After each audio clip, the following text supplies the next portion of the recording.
तो नमस्कार दोस्तों, स्वागत है आपका आज की इस नई वीडियो पे।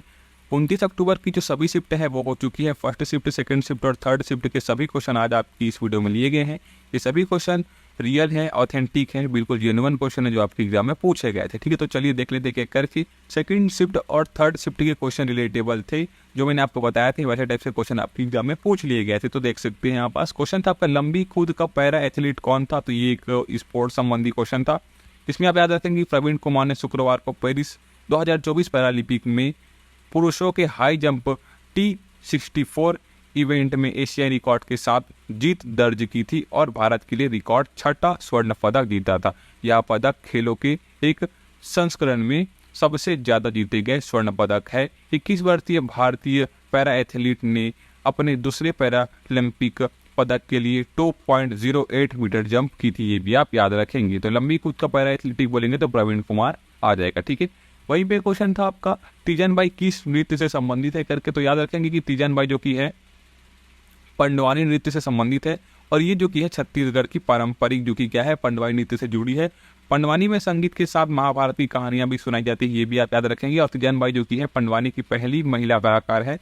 उन्होंने कपालिक शैली में पंडवानी का प्रदर्शन किया था। ये भी आप याद रखेंगे। जो पुरुषों की शैली मानी जाती है तीजनबाई की। कई और कुछ बातें हैं जो कि यहाँ पर देख सकते हैं कि तीजनबाई का जन्म जो कि है 24 अप्रैल 1956 को छत्तीसगढ़ के भिलाई गनियारी गांव में हुआ था। याद रखेंगे। उन्होंने अपने नाना से पंडवानी की कला सीखी थी। ये भी आप याद में रखेंगे क्योंकि SSC MTS आपके ऐसी क्वेश्चन कैसे भी से पूछ लिया रहा है। ठीक है, तो याद रखेंगे तीजनबाई ने 13 वर्ष की उम्र में पड़ोसी गांव चंद्रखुरी में अपना पहला प्रदर्शन किया था। 13 वर्ष की उम्र में। ये भी आप याद रखेंगे। और उन्हें भारत सरकार ने 1987 में पद्म श्री, 2003 में पद्म भूषण और 2019 में पद्म विभूषण से सम्मानित किया गया था। ये चीजें आपके लिए बहुत इंपॉर्टेंट है आपके एग्जाम के पर्सपेक्टिव से। ठीक है, उन्हें भारत में कब किन्हें तीजनबाई को भारत सरकार ने 1987 में पद्मश्री, 2003 में पद्म भूषण और 2019 में पद्म विभूषण से सम्मानित किया था।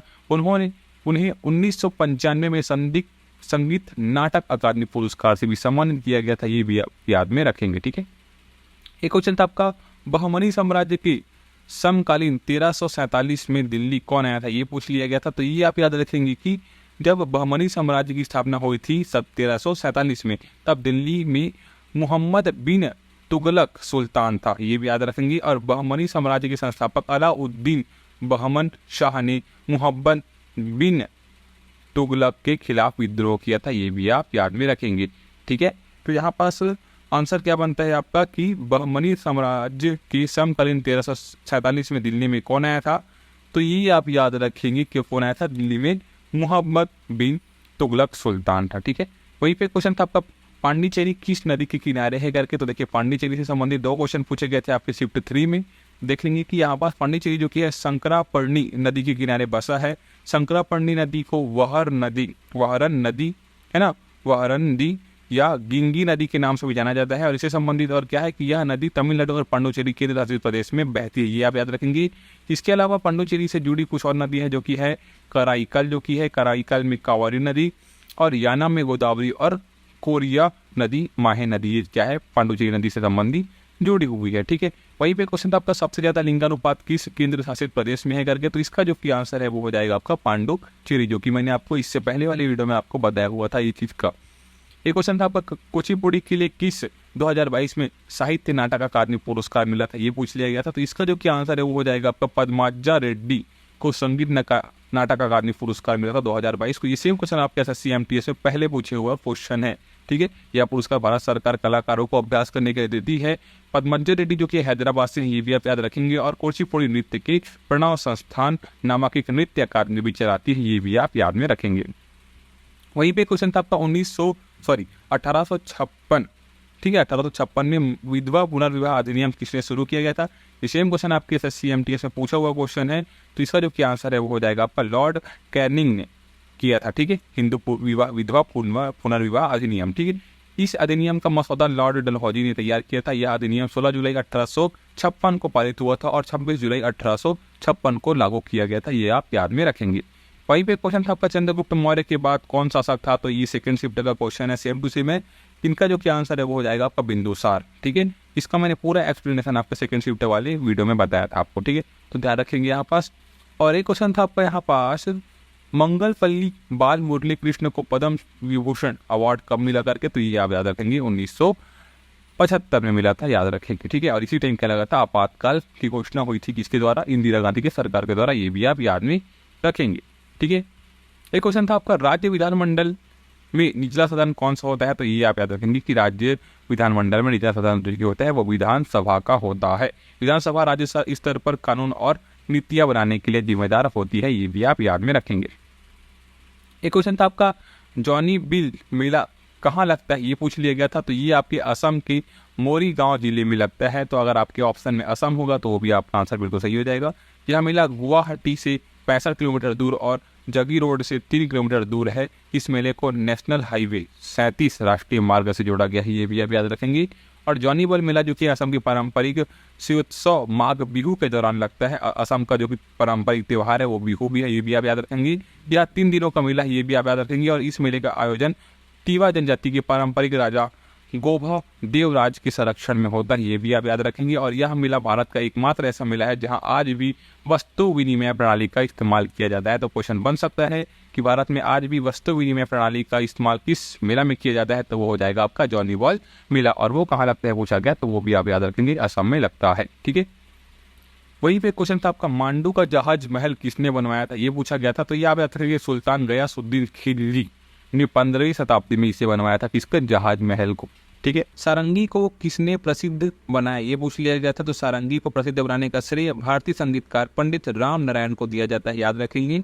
और पंडित राम नारायण ने हिंदुस्तानी शास्त्रीय संगीत में सारंगी को एकल संगीत वाद्य के रूप में लोकप्रिय बनाया था, ये भी याद रखेंगे।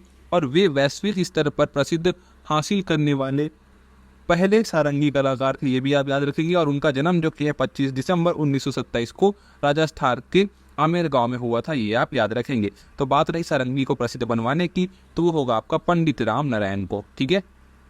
वही ये क्वेश्चन था आपका, द सारी सौंप उपन्यास के लेखक कौन है, ये पूछ लिया गया था। तो ये आप याद रखेंगे कि रूपा भाजवा जो की है वही आपकी द सारी सौंप की क्या है, उपन्यास के लेखक है रूपा भाजवा, ठीक है। वहीं पे क्वेश्चन था आपका, बिंदुसार मौर्य कब शासक बना, ये पूछ लिया गया था। तो याद रखेंगे कि बिंदुसार जो कि मौर्य है ना, वो 297 ईसा पूर्व में मौर्य साम्राज्य की गद्दी संभाली थी, 297 ईसा पूर्व में, ठीक है। वह मौर्य साम्राज्य के दूसरे शासक थे, ये भी आप याद रखेंगे। बिंदुसार मौर्य साम्राज्य के संस्थापक चंद्रगुप्त मौर्य के पुत्र थे, ये आप याद रखेंगे, है ना। चंद्रगुप्त के पुत्र की बात करेंगे तो वही हो जाएगा आपका बिंदुसार मौर्य। और बिंदुसार के बारे में ज़्यादा जानकारी नहीं मिलती, लेकिन जो जानकारी मिलती है वह सैकड़ों साल पहले लिखी गई कवनदंतियों से आती है, ये भी आप याद में रखेंगे। तो ये चीज़ें आपके यहाँ पास थी। एक क्वेश्चन था आपके यहाँ पास, फिल्म दामिनी में कौन सी अभिनेत्री थी, ये पूछ लिया गया था आपके एग्जाम में। तो ध्यान रखेंगे कि इसमें बहुत सारे थे, रवीना टंडन भी है, तो आपके ऑप्शन में क्या था आप एक बार देख लीजिएगा। मीनाक्षी शेषाद्री भी है, या भी याद रखेंगे आपकी मीनाक्षी शेषाद्री, ठीक है। वहीं पे क्वेश्चन था आपका, हीरालाल समरिया किस पद पर हैं, ये पूछ लिया गया था। तो ये है आपके भारत के मुख्य सूचना आयुक्त 2023 के समय में, ठीक है। तो याद रखेंगे आपके हीरालाल समरिया जो की है। वहीं पे क्वेश्चन था आपका, वेदांत सत्यनारायण शर्मा किस नृत्य से संबंधित है। ये सेम क्वेश्चन आपके एसएससी एमटीएच में पूछा जा चुका हुआ क्वेश्चन है, मतलब प्रीवियस ईयर क्वेश्चन है, याद रखेंगे, ठीक है। तो ये देखेंगे सत्यनारायण शर्मा जो कि वेदांतम सत्यनारायण शर्मा जो की है वो 1935 से 2012 तक की, जिन्हें सत्यम के नाम से भी जाना जाता है, एक भारतीय शास्त्रीय नर्तक और कोरियोग्राफर थे, याद रखेंगे, जिन्हें कई लोग कुचिपुड़ी के शास्त्रीय नृत्य के अग्रणी प्रतिपादक में से एक मानते हैं। तो याद रखेंगे कि ये कुचिपुड़ी नृत्य से संबंधित है, कौन, सत्यनारायण शर्मा वेदांतम, ठीक है। वहीं पे क्वेश्चन था आपका, महिला आरक्षण बिल 2023 कब आया था, ये पूछ लिया गया था। ये भी क्वेश्चन आपके एसएससी सीजीएल ने पूछा हुआ क्वेश्चन है। तो याद रखेंगे कि नारी शक्ति वंदन अधिनियम 2023 यानी कि महिला आरक्षण बिल को 19 सितंबर 2023 को लोकसभा में पेश किया गया था, याद रखेंगे। यह बिल 128वें संवैधानिक संशोधन विधेयक के रूप में पेश किया गया था 20 सितंबर 2023 को लोकसभा में, और 21 सितंबर 2023 को राज्यसभा में यह बिल पारित हुआ। तो ये चीज़ें आप याद में रखेंगे, ठीक है। तो बात रही हमारी महिला आरक्षण बिल 2023 कब आया करके, तो ये आया था आपका 19 सितंबर 2023 को, कहाँ पेश किया गया था, लोकसभा में, याद रखेंगे। वहीं पे क्वेश्चन था आपका, प्लासी का युद्ध कब हुआ, ये पूछ लिया गया था। तो याद रखेंगे कि प्लासी का जो युद्ध है वो हुआ था आपका 23 जून 1757 को, और ये क्वेश्चन सेम टू सेम आपके एसएससी सीजीएल ने पूछा हुआ क्वेश्चन है, ये भी आप ध्यान में रखेंगे। तो चांस बनते हैं कि आपके आने वाले शिफ्ट में पूछे जा सकते हैं। ऐसे तो शिफ्ट बहुत कठिन होते जा रही है, देखते हैं उस हिसाब से। एक क्वेश्चन था आपका, होम रूल लीग की स्थापना किसने की, ये पूछ लिया गया था। तो याद रखेंगे कि बाल गंगाधर तिलक ने पुणे में 28 अप्रैल 1916 को बेलगांव यानी पूना में होम रूल लीग की स्थापना की थी। ये सेम क्वेश्चन आपके साथ CMTS से पूछा हुआ क्वेश्चन है, या फिर इसको आप एनालिसिस वीडियो में जाके देख सकते हैं, पूछा गया था ये। तो याद रखेंगे कि होम रूल लीग की स्थापना कब हुई थी पूछ लिया गया, तो आज याद रखेंगे 28 अप्रैल 1916 को। और किसने की थी पूछ लिया गया, तो याद रखेंगे कि बाल गंगाधर तिलक की थी। ठीक है, बाल गंगाधर तिलक ने की थी। वहीं पे क्वेश्चन था आपका, लोन फॉक्स डांसिंग माई ऑटोग्राफ किताब के लेखक कौन है, ये पूछ लिया गया था।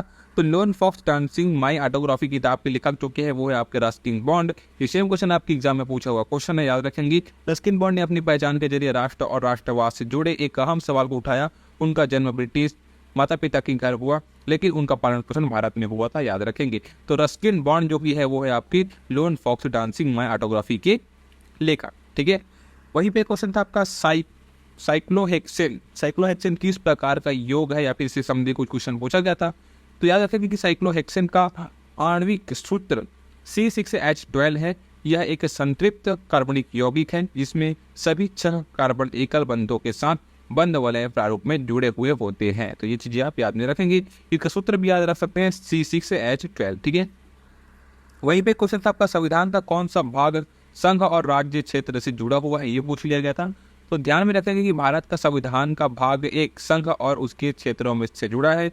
इस भाग में अनुच्छेद 1 से 4 तक शामिल है। इन अनुच्छेदों में संघ और उसके क्षेत्र से संबंधित जानकारी दी गई है, जैसा कि आप यहाँ पास देख सकते हैं। तो संविधान के भाग 1 के कुछ अनुच्छेद और उनमें दी गई जानकारी इस प्रकार है।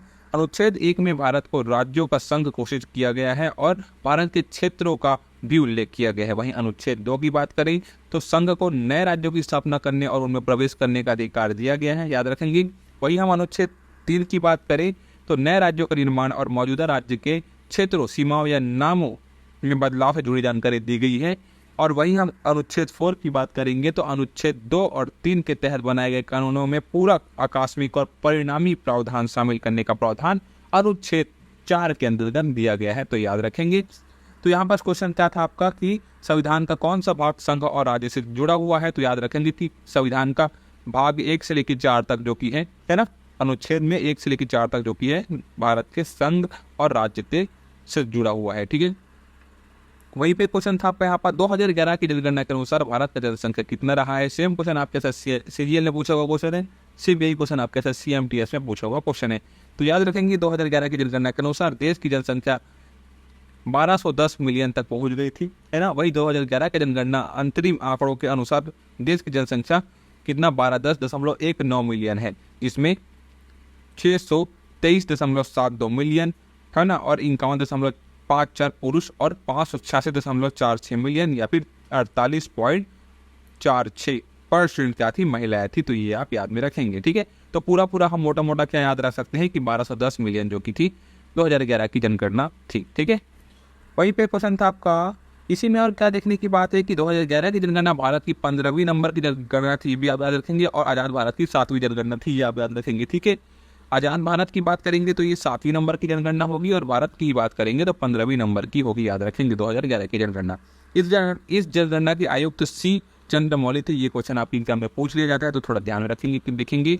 इस जनगणना के आयुक्त जो कि है C चंद्रमौली थे, और इस जनगणना का नारा था हमारी जनगणना हमारा भविष्य। ये भी आप याद में रखेंगे। पूछ लिया जाता है कि 2011 की जनगणना का नारा क्या था, तो याद रखेंगे कि हमारी जनगणना हमारा भविष्य। वहीं पे बात करें 2011 की जनगणना के मुताबिक भारत में जनसंख्या घनत्व 382 व्यक्ति प्रति वर्ग किलोमीटर था। ये सेम क्वेश्चन आपके अभी MTS में पूछा हुआ क्वेश्चन है, आप देख सकते हैं आपके 1-2 शिफ्ट पहले, है ना।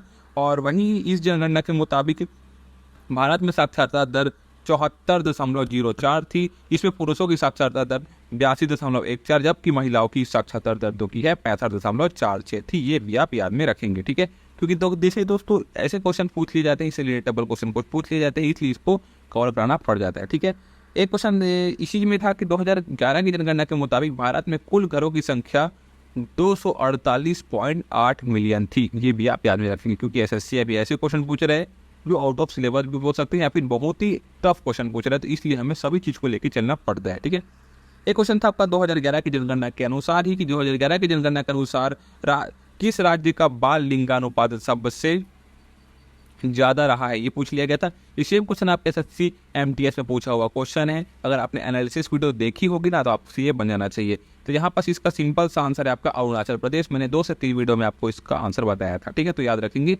मेरे हिसाब से आपकी बन गया होगा कि अरुणाचल प्रदेश जो कि है सबसे ज़्यादा बाल लिंगानुपात वाला प्रदेश रहा है, ठीक है। और वही बात करें हम अरुणाचल प्रदेश की तो 972 यहाँ था बाल लिंगानुपात। वही हम हरियाणा की बात करेंगे तो वो था आपका 834, ठीक है। वहीं पे क्वेश्चन था आपका अफगानिस्तान में अशोक की शिलालेख किस लिपि में लिखे गए थे, ये पूछ लिया गया था। तो ये आप याद रखेंगे कि अरामी लिपि में लिखे गए थे, है ना, शिलालेख जो कि ग्रीक और अरामी लिपि में लिखे गए थे।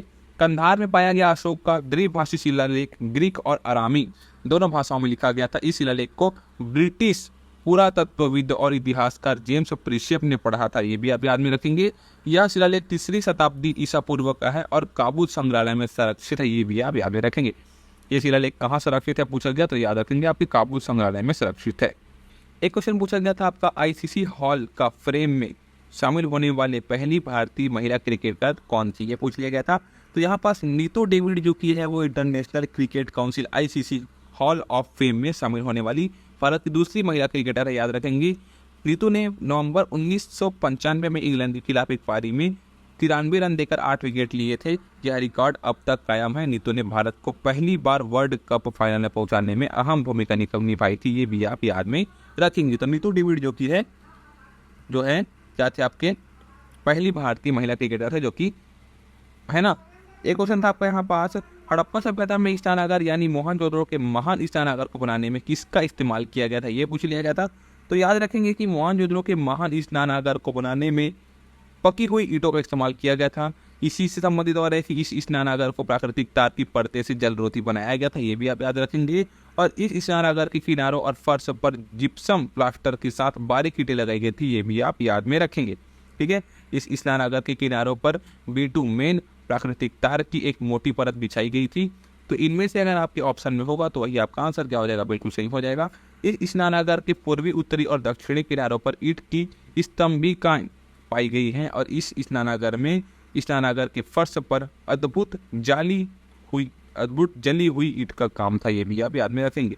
इस स्नानागार में कपड़े बदलने के लिए भी कमरे थे और इस स्नानागार में 2 चौड़ी सीढ़ियाँ थी, एक उत्तर से और एक दक्षिण से संरचना में प्रवेश करने के रूप में कार्य करती थी। तो ये आप याद रखेंगे। तो इतने चीज़ें अगर आपके ऑप्शन में दिया होगा जो भी है आपके संबंधित आएगा तो आपका आंसर बिल्कुल सही हो जाएगा।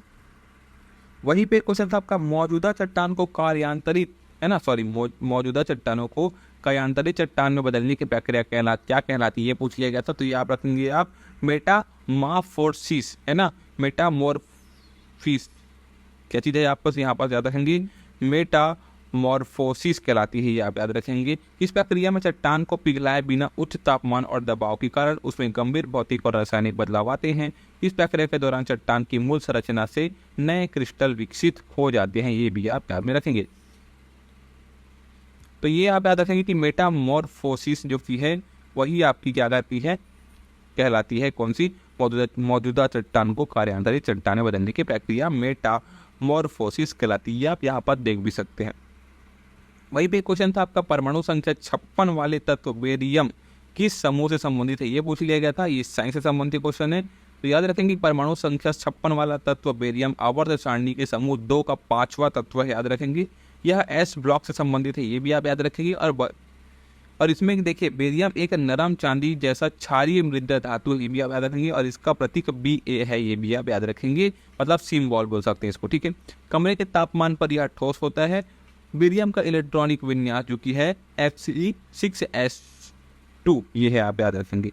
वहीं पे बेरियम के संयोजकता कोश में 2 इलेक्ट्रॉन होते हैं, याद रखेंगे। और बेरियम तेल और गैस के लिए तरल पदार्थ की खोदाई में, पेंट और शीशा बनाने में भी इस्तेमाल किया जाता है, ये भी आप याद में रखेंगे, ठीक है।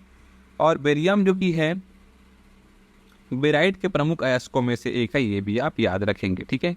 वहीं पे क्वेश्चन था आपका लॉरेल के पेड़ किस प्रकार के जंगलों में पाए जाते हैं, ये पूछ लिया गया था। तो लॉरेल के पेड़ जो कि है श्रीलंका के पर्वतीय वर्षा वन में पाए जाते हैं, याद रखेंगे। लॉरेल का जो कि पेड़ है वो श्रीलंका के पर्वतीय वर्षा वन में पाए जाते हैं। वहीं पे क्वेश्चन था आपका, निम्नलिखित में से कौन सा पुरस्कार नृत्य और संगीत के क्षेत्र में नहीं दिया जाता है, अगर ये पूछ लिया गया था। तो अगर आपके ऑप्शन में ललित कला अकादमी पुरस्कार था तो वही आपकी क्या है, नृत्य और संगीत के क्षेत्र में नहीं दिया जाता है। एक क्वेश्चन था आपका, रिपन्नी मजदूरों के लिए कौन सा अधिनियम लाया था, ये पूछ लिया गया था। तो याद रखेंगे कि इल्बर्ट बिल 1883 में पेश किया गया था। एक विधायी अधिनियम था यह।